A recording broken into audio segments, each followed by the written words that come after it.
The mediant falls down to tonic in most cases. The subdominant, like the dominant, could go up or down to tonic, but in most cases it wants to go up, actually, to tonic. So if F was down here, it would be a better picture for us. So F up to C is a little bit stronger pull than F down to C, although it can go either way depending on the context that's happening. F can also have a pull to down to the mediant sometimes.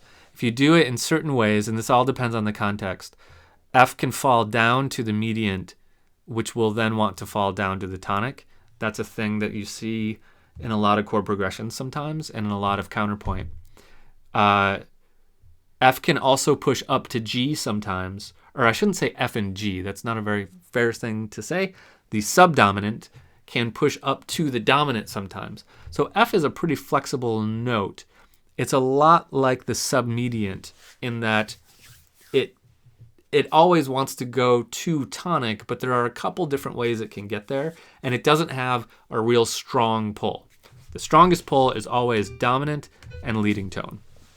Those two will always feel good going to tonic afterwards. So those are our main tendency tones. And again, I can't stress enough, there's a lot of this depends on the context, especially for our submediant and subdominant. And to some extent, the mediant even. The context can change everything.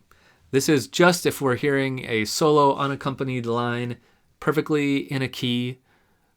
Those are the tendency tones we want to hear. But once we start adding chords and things like that, everything gets even more complicated.